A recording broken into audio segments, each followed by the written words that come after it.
I'm Amy Cheney, and the name of my company is My Hair Helpers, and I'm a lice expert. And I wanted to talk about today some myths and some facts about lice because they are greatly misunderstood. So one of the first things people ask me is, do I need to clean my whole house? What do I need to do? Well, your environment plays little to no threat because lice need to feed in order to stay hydrated. So a louse off your head is only going to live maybe 1 to 2 days, but they're going to be so weak they can't crawl up onto your head. So your sofas, your carpets, those types of areas are not going to be a threat to you. Of course, change your bedding, change your towels, put hairbrushes in the freezer overnight. And the main thing that you need to be aware of is you need to check the whole family. That's how lice travel. They travel head to head.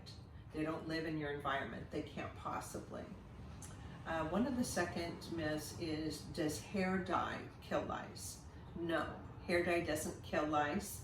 It might destroy 1 or 2, but it's certainly not a method to kill lice. Also, people say, oh, will my pet get lice? No, they are the wrong body temperature. Animals don't get lice, they do get fleas, but they're not interchangeable.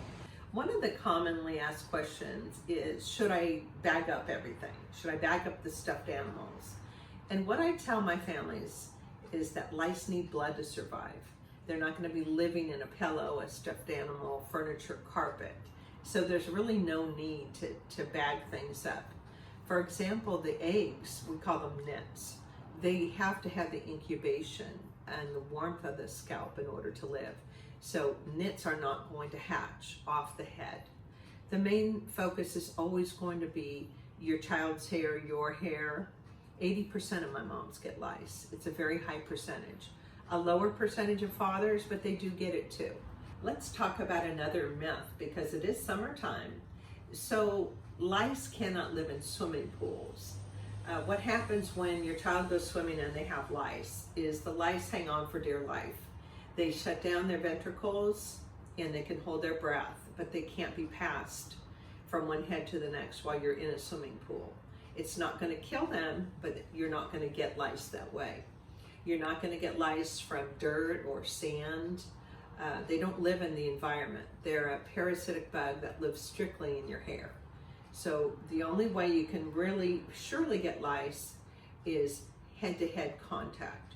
Maybe sometimes a brush that you pick up that someone else has had lice, there's a louse bug stuck in there and then you use it, might go in and you might give yourself lice that way, or a helmet or a hat. Sometimes there may be a bug in there.